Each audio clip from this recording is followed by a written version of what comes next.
So, hi Nathan, thanks for joining me on Behind the Build. I'm Paul Drake, and this podcast is all about getting real insights from leaders in housing, manufacturing, and construction. There's no scripts, no sugarcoating. So, here's how I'd like to structure our conversation today. I want to understand your background, the trends you're seeing in the industry, whether that's technology, market shifts, or operational changes, the challenges you're facing right now, and where you'd like to take your organisation over the next 6 to 12 months.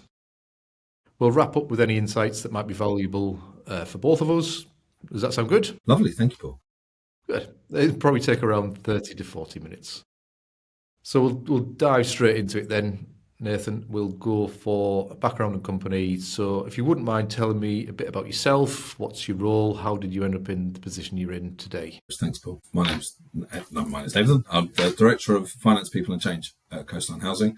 It's a relatively broad remit, not particularly uncommon in housing or charities or in small organisations. So covering, I guess, the big ticket bits, the finance, IT, HR in old money, people and culture in new money, risk management, communications.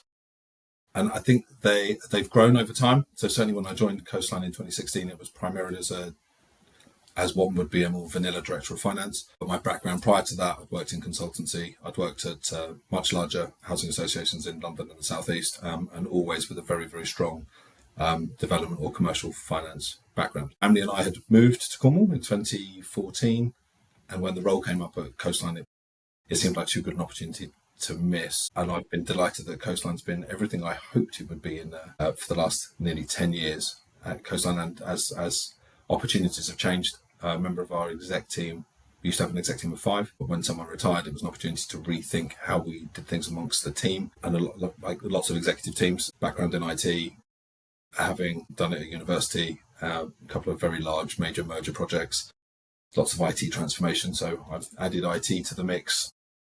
I think I swapped it for internal audit, not necessarily a great swap. And then added HR, I think 4 years ago, to create that broad piece to really try and make sure that the back office support functions were all supporting everything we needed to do. Lots and lots of work, and interesting, hopefully for today's podcast, that I think the background in commercial finance and all of that linked through to the development, built environment, partnerships, that's been a strong feature of the work I've done in the past and was a strong feature of my role at Coastline. And I happened to join at exactly the same time as our new development director. So in 2016, Coastline appointed a development director, Chris Weston, and myself, both of us with a background in kind of significant built environments. And I think between the two of us have done a lot of work, and Coastline's really evolved from where it was in 2016. It's been one of the fastest growing housing associations in each of the last 10 years. Just missed out on the top 10 this year. It's a slightly trickier challenge, but we've had eight years being in the top 10. And that sort of pace of growth and change has really required us to be flexible in our approach and looking at that growth. A quarter of our housing stock, so we own and manage 5,500 homes across Cornwall. A quarter of those have been built in the last 10 years by Coastline with a variety of different development partners. Lots of support from government, lots of support from Cornwall Council. We've just launched today. Look at that, it's like I had one handy. A plan. So we've just launched the new Coastline plan for the next 5 years. Very similar to the last 5 years, which is really setting our stall out to say we want to solve Cornwall's housing crisis. And we understand that isn't something we do on our own. And I'd like to think that'll be a strong part of what we talk about today, because I think the essence of partnership working in its truest sense is a massive part of how we'll unlock kind of Cornwall's capacity. It's the biggest constraint on growth in our region, that people don't have somewhere to live. There's a lower proportion of market rental housing in Cornwall compared to other parts of the country. There's lots of bits to fix, but none of it. But it's a great region. Cornwall's got lots of things to speak to itself. And I think what's nice is as a region, it's a bit more joined up than maybe some of the others in terms of having a really strong local authority who are clear around what they're trying to cover.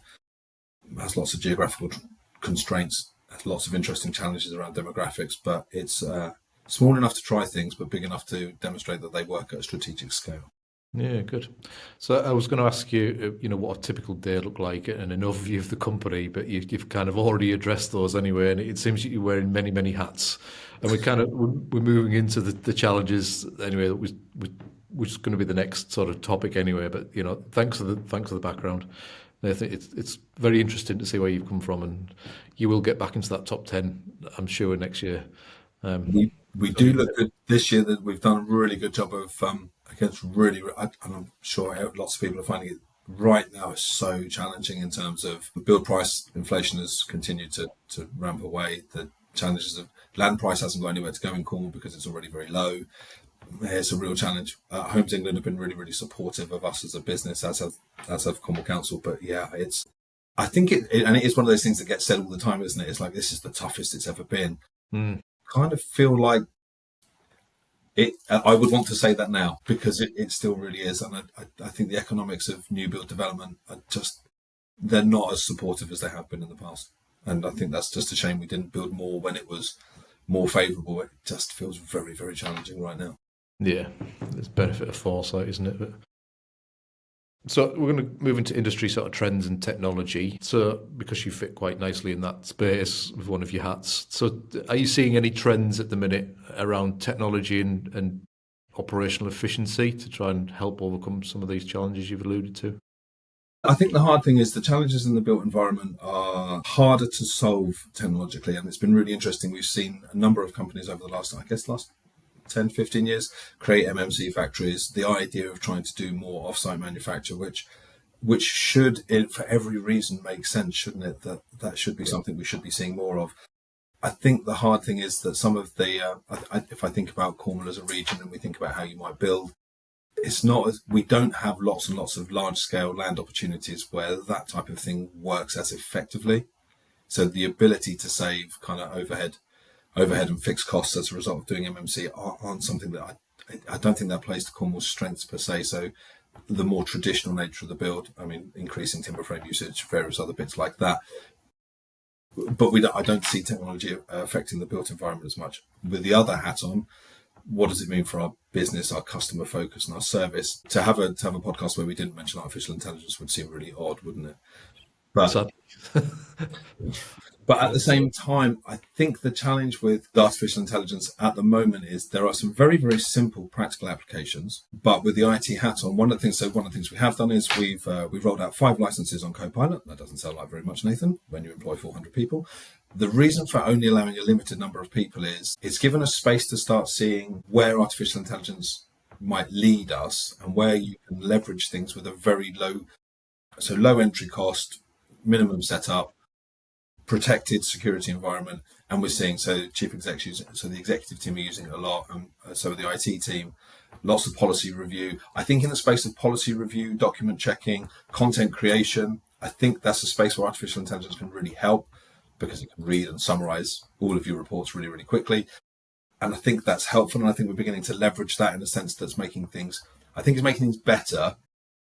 I'm not sure it's necessarily making things which should be productive, but I don't think we're doing more yet. I think we're doing better, but not yet more. So we're not seeing a productivity gain, but we are seeing a quality gain. What we have seen already with some of those things is that because if you think about, someone explained it to me like this, so I'll try that. If you think in the old world, you could have a filing cabinet with lots of folders in it, and you could lock the filing cabinet in a room with other filing cabinets. You could lock that room, and you could have an office full of filing cabinets. And for you to go and look for something, you had to go through 2 or 3 locked doors, and you'd have to know where you were looking to find the thing you were looking for. Artificial intelligence has the ability to look in all of your offices, all of your folders at once. It has all the keys. And the challenge for that is we're already seeing that with a limited exposure on AI, people have got access to things that maybe we wouldn't want them to if you made it wider. So we are having to invest a lot of time in data structures, security groups, various settings. And I think my concern for how we continue to roll that is it needs way more investment in the foundations and training for people. And I think we're lucky to there's not too much pressure on our economics in terms of operating margin and customer service, because the bulk of what we do is support vulnerable, supporting communities is the bulk of what Coastline's about. And I don't think people want to interact with chatbots and various. We definitely see a demand from our communities and our customers for people to talk to people.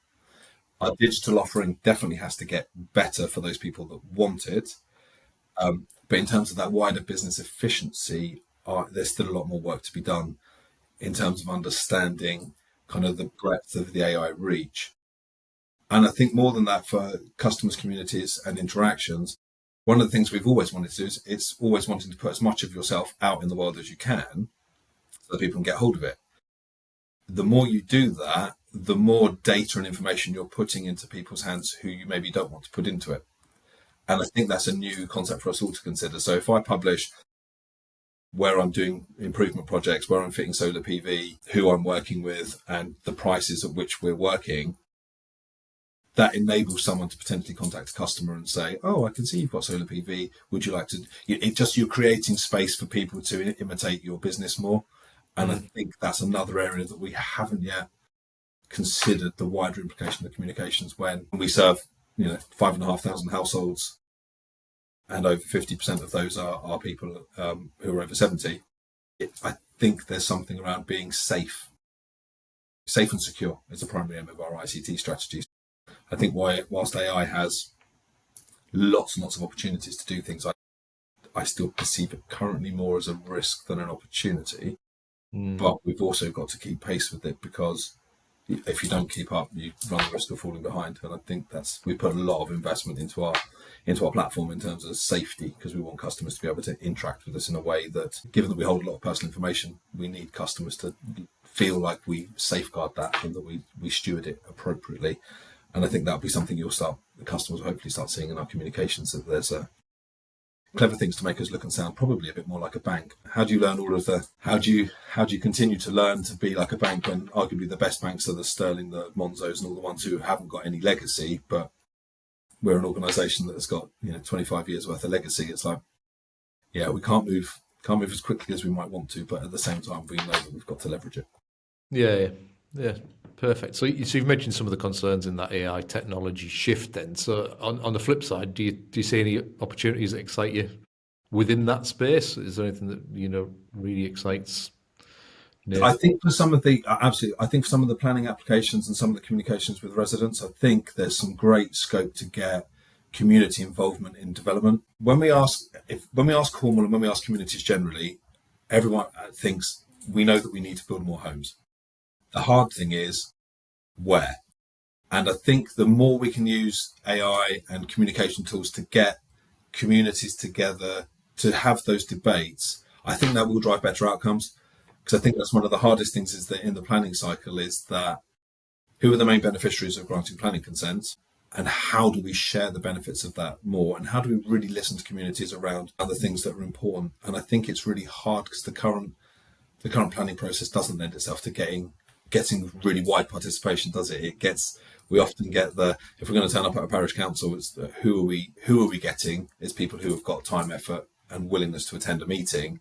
But what I really want is to make sure that we get that broadest sense of community, really making sure that we get vulnerable people's input and everyone's input, so that we can hopefully drive better quality development. And for me, that feels like AI has got the space to gather up a variety of different inputs and then give that to us. So we are working with a company called Go Collaborate. They have a community online platform which we've used for some planning consultations. Seeing AI and that piece used more would be great. It's really easy to look at Facebook when we get it wrong. It'd be really nice to look at a different platform to see where we get it right, and to maybe empower communities to really see the benefit of working with us. Because I think that essence of partnership working is something we're really proud of as a business, as well as the community working. It's just, I guess it's about giving communities voice. It's the biggest place I see as an opportunity for AI and digital interactions more generally. Thanks, Nathan. So moving on to the current state and the strengths of your business then. So where would you say your business currently is positioned in the market, if that is even a thing within your industry? So how would I position it? So financially, we've got a balance sheet capacity to borrow more money. That means we've got the ability to invest in new housing. We have a really strong operating model, which means that within the wider housing market, there are a number of very large organisations who contribute a lot to the social housing marketplace. Most of them have got high-rise buildings, and they've had issues with just the sheer cost of fire remediation and building safety work. Because of their size, a lot of the narrative you'll see through the social housing marketplace is that lots of providers can't afford to do things, or they're choosing between investing in existing, or investing in new. That is true, but it's a limited number of very large organisations who do make up a large proportion of the marketplace. In Cornwall, primarily the operators are all under 10,000 homes, and they don't have those building safety issues because there aren't any tower blocks. I think there's one tower block in all of Cornwall. So we don't have the fire remediation building safety challenges in the same way, which means that for Cornish providers, there isn't that choice between investing in new and investing in existing. It's primarily then how much so the investment in existing happens. The operating model funds that completely from operating cash flow. Because of that, that means that the balance sheet capacity can be entirely used for investing in new delivery. So very, very strong financially, with the ability and a desire from our board to really make a difference.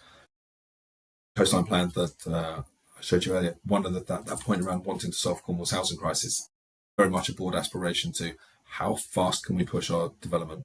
So really, really open for business, for working with and partnering with businesses to do that. It's really, so I think we're strong financially, strong operationally. The regulator for social housing does an assessment once every 4 years to look at financial viability, kind of how well you run your business in governance terms, and recently added consumer regulation piece.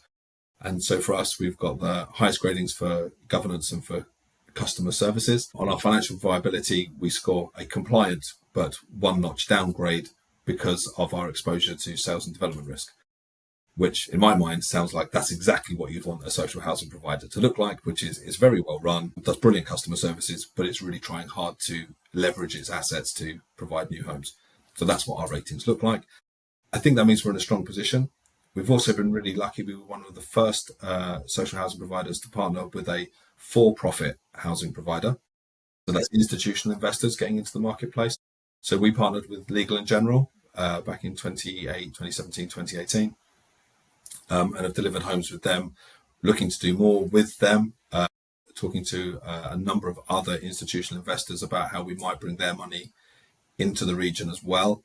So using our local community development expertise and institutional capital alongside our capital to do as much as possible and to then spread the risks so that we're not bound by size. One of the main challenges on development is that when a large opportunity does come along, because that's great from a numbers point of view in terms of delivery, but it can be quite hard from a financial risk point of view. But we're able to risk share with our other partners.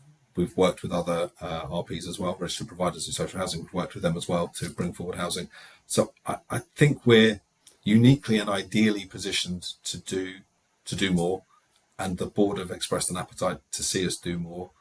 And I think that real desire to solve Cornwall's housing crisis, I think, means we're well set. The biggest challenge is probably the biggest, and partnering with SMEs and contractors early enough on that we can work together and jointly to bring forward homes in currently very trying economic conditions. Thanks, Nathan. So you've mentioned quite a few things you're doing well, right? If you had to pick one of those things, what would you say you do extraordinarily well as a business? I think it's the essence of partnering is the thing that we do best. And by that, I mean, I think, the reason I say that is because of how that spins through into all of those different areas. Partnering with communities and partnering with customers. And so we have a really active customer engagement model. And that's really helped us get regular customer feedback, customer scrutiny. People who receive your services are the best people to tell you how well you're doing. We have a strong model for that, so lots and lots of customer feedback, but that's driven from our desire to partner with our customers. From a development point of view, we've worked with 3 or 4 major partners, and where we've been able to do things and partner and get contractual certainty quickly enables us to risk share, bring things forwards, and work together. And I think that helps because we have the links to the community and they've got the technical construction skills. So partnering, I think, definitely helps bring product forwards.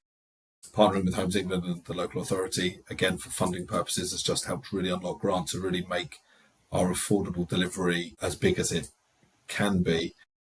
And that wider sense of partnering, where we've looked to external partners like the for-profit providers and institutional capital, there have been areas where I think we've leveraged that really effectively.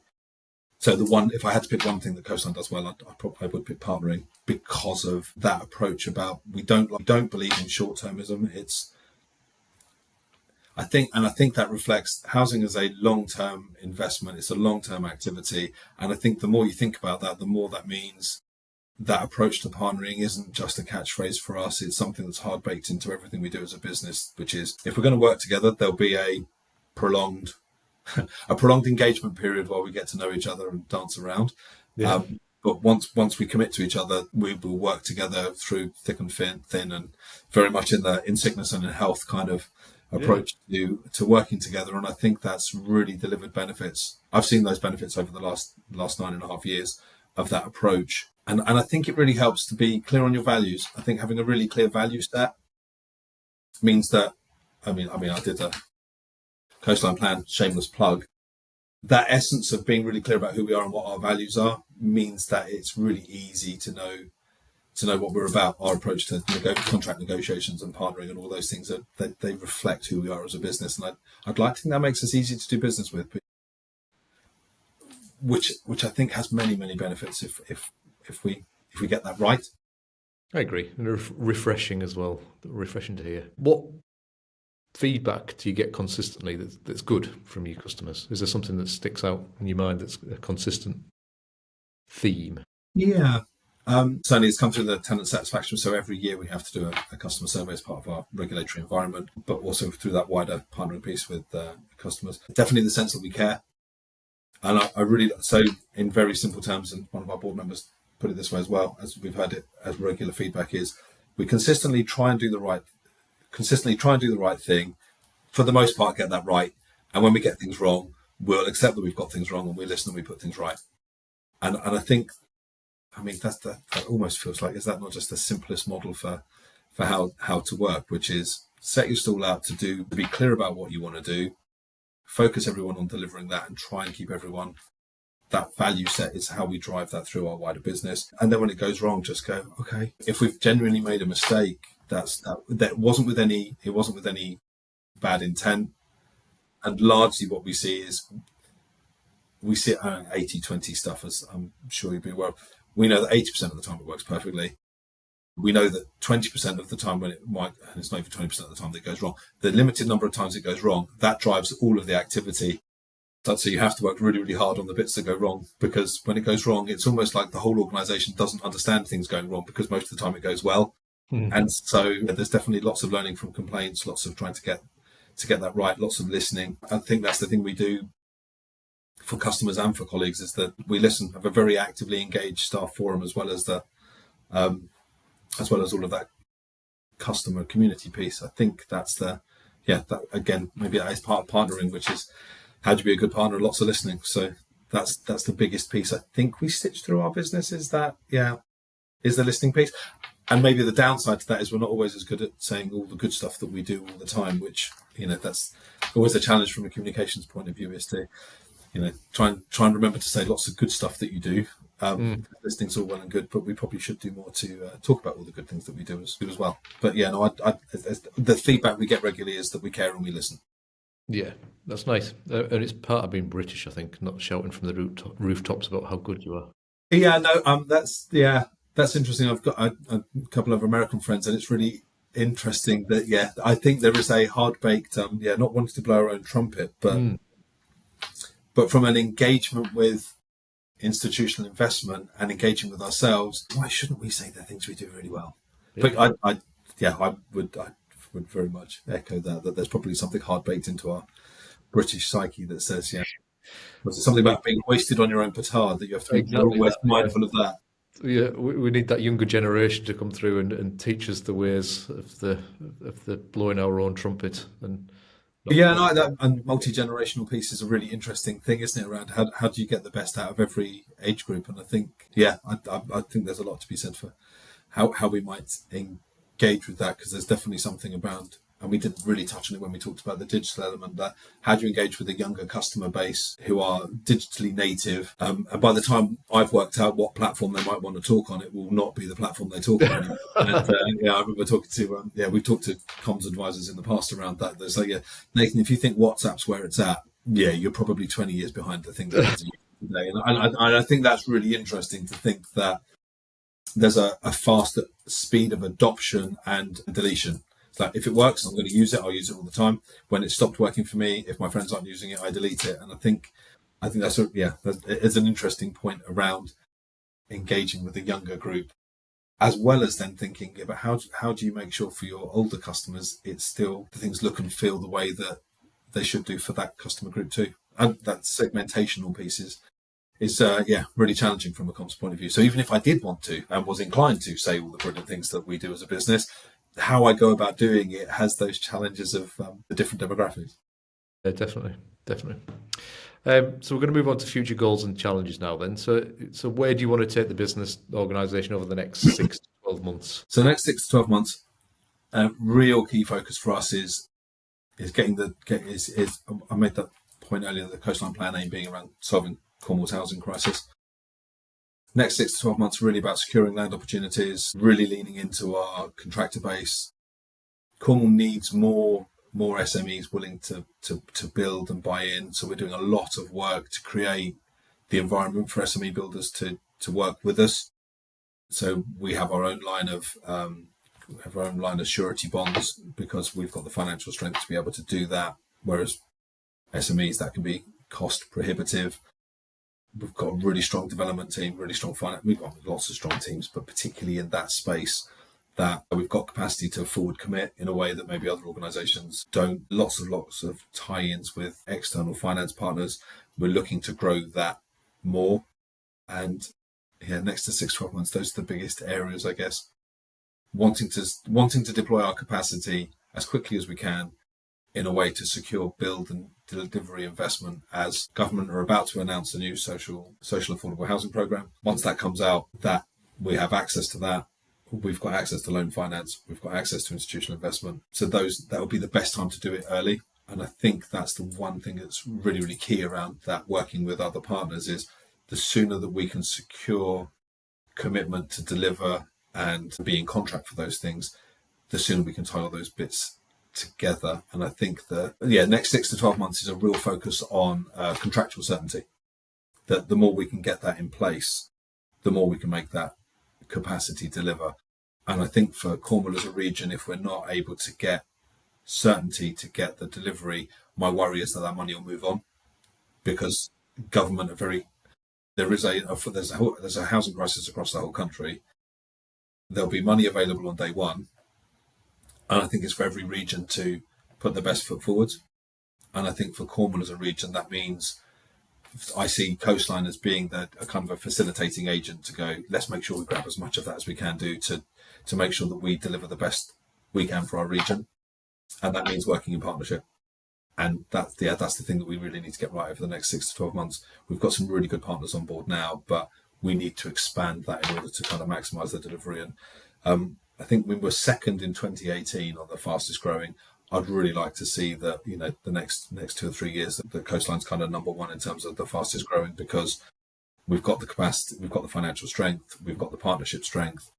It needs us to just get more SME builders into a marketplace where they feel comfortable working with us. And I hope that's about making sure that people understand who we are as a business, and being really clear about where our red lines are, where other people's red lines are, getting risk sharing in the right place. So that feels for me the next 6 to 12 months will be a real focus on partnerships, external and that sense, but also I guess internally and in that recruitment space with the kind of, if I put my HR people and culture hat on, as a business, we need to get more people into our business as well. We employ just under 400 people at the moment. We have a really strong repairs delivery team. We have extra care. We do supported housing. We need people in all of those functions as we grow and do more. And I guess that's a big part of making sure that Coastline's brand and our images and who we are as a business is really clear. It attracted me, and I think it's a brilliant business to work for. So I'm really hopeful that I do a better job of shouting about that to make sure that people are willing to get involved and work with us both, but in every way, shape, and form. Great, thank you. So you touched on this legislation coming out from government, which is a challenge when the money is released, if it is released, and everyone get into it as quickly as possible. But other than that sort of challenge, are there any sort of operational challenges that you see getting in the way if that, assuming those things are unlocked and you're successful in unlocking that capital? Yeah, that's yes, yeah. So imagine everything. Was it? It's almost like the coaching challenge of what one thing would you focus on if you knew you wouldn't fail. Yeah, that's a challenge. Our biggest challenge is, so one of the things we do see is, I think our value proposition is pretty clear. Where we definitely see a difference between people who've worked with the business for more than 2 years, where we have a lot of stability in colleagues who've been with us for 2 years. But for the majority of our staff turnover is in people who've been with us for under 2 years. All of the stats would look like once you've been with the business for more than 2 years. And interestingly, actually, there's a mirror to that on the customer side as well. That there's quite a bit of customer turnover where people come in and go out, but once they've been in and their tenancy stabilizes, then they sort of stay with us for a long time. It seems to be the same with colleagues as well, that if we can get you into the business and get you to understand what Coastline's about, then you'll stay at Coastline for a long time. Whereas we do have people coming in and out. I guess that's probably our biggest challenge, is attracting and retaining talent in our business is probably the single most challenging thing. But the backdrop to that at the moment is really, really challenging economics, isn't it? That we're seeing that if we know that the numbers of people in employment are falling, I'm no Bank of England expert, but I do see that trying to read the runes on what's happening with the kind of jobs market and the economy, both nationally and regionally, feels like that's the hard bit to pitch to. That feels like the biggest challenge of, interest rates notionally coming down in the short term, but with long-term rates being higher, which is strange because that means you would think that my interest costs are going down, but because we borrow predominantly long-term because of the long-term asset hold, actually our interest costs are perversely higher than they have been in a long time. We have a good wage proposition, and we worry about wages and benchmarking costs and what that means for our cost base, at the same time as it looks like there's less activity in the wider marketplace and that there's fewer full-time jobs. But then that seems odd, because once all that money lands, everybody should be employed because there's this massive growth agenda, which in itself should. Yeah. So I think that feels like the biggest challenge, is navigating that in a way that is consistent with who we are as a business. To go, we don't chase money. We generally try and pay median. We target our pay as a charity. We're a registered charity, which is unusual for a housing provider. But we've really leaned into that that says a lot about us as a business. So being a registered charity is important to who we are. It's part of our culture and essence of who we are. That how do you balance pay with attracting talent and getting that right? So I feel like that economic piece is the bit that I don't have a really clear answer for yet, because it's a really changing landscape that equally, even with all the money becoming available, land prices can't really go any lower. And if I was a landowner, that generational stewardship of land is really, really important. And I think landowners do a great job of doing that well and not releasing land unless it makes sense. But we also need to release that land in a way that enables us to deploy all the other money that's being made available. At the same time as, where do we see build costs landing, given that build costs aren't likely to magically come down, because even if they did a bit, we're about to put a load of money in, which should then promote more growth and more. Yeah, I think, as you've got me thinking about it, that wider economic piece, and I guess that's back to uncertainty, isn't it? Which uncertainty we know is the thing that is the biggest drag on growth. Definitely, yeah. And when you said, well, Nathan, imagine everything works brilliantly, what's the one thing you're worried about? And that uncertainty around how all of those different moving parts plays out. And I think that's why house building generally is really challenging, isn't it? You have to try and read the runes from what's likely to happen to house prices. Well, what's going to happen to house prices? If you suddenly build lots more houses, will house prices be okay? Well, they should be, because the economics would suggest they should be. And they need to stay at a certain price. But arguably excess supply should mean that prices don't increase anymore. But then, there's lots of loops and circles. And I think that'll be the bit over the next 6 to 12 months, is how we all set our stall out for what that means. That feels like that's the biggest challenge area. And looping that back to the partnership piece is, if that's where everybody else, if that's the thing that you're finding common amongst other people in our build space environment, then that lends itself to going, we need to get around the table more, don't we? To go, what do we all need? What can I can bring to the table? Government backed money. I can bring to the table our own capacity. I can bring those certain things of certainty. What I can't bring is build capacity and knowledge, and I can't bring land. And it's like, yeah, how do we get the 3 or 4 people in a room together? And maybe that's that. I was going to say if that was going to be my one ask from our session today, be like, please, anybody who has land or is interested in building in Cornwall, drop Nathan or you a line, and let's get around the table to talk about it, because that feels like that's the biggest challenge. And looping that back to I think one of the early points around technology, that's great that technology supports us having a conversation in this environment to promote some of the issues, but it doesn't lend itself to there are 5 people together in a co-located, sharing the problem and working out the solutions, and then being able to document it, get it certainty, and then get on with delivery. It feels like we spend a lot of time walking around the edges of the problem with bits of a conversation rather than having everybody in the same place. Yeah, on the face of it, you would think that would be simple, wouldn't it? Getting people around the table and collaborating and trying to solve a problem and using. But that's it. But for some reason, it is. But then I guess it's trying to understand the nature of the individual problem, and everyone's very busy. Everyone's very focused on doing their elements. The idea of what's your Friday for? Are we talking about 4-day working weeks? What does a Friday mean? And I think having some space wherever anyone finds it in their week to just be able to reflect on what's needed, and then put time aside in the diary to do that piece, and work with people who are happy to coordinate that. But it's hard finding space and time when, if you're worried about those uncertainties, you want to get on with resolving the uncertainties, don't you? And the hardest thing is to step back from wanting to solve it, to go, how do we solve it? Yeah, which it's the bit where you're digging a hole furiously, and you think, I just need more spades and more people in the hole, and you haven't noticed that the JCB keys are on the side. It's like, if you would just put down your spoon for a minute, you can grab the digger. But I think but maybe that's part of that bigger problem, isn't it? There is an inevitable, fast-paced desire to get things done, and we're all working very, very hard, and finding space to reflect on these things is helpful. I think actually, Paul, it's been really helpful today, just in part of the preparation for talking to you, and just part of the conversations, that's helped spin out some of what do I really need? Well, I really need to have more conversations. This would seem to be the thing that's the closing piece almost, isn't it?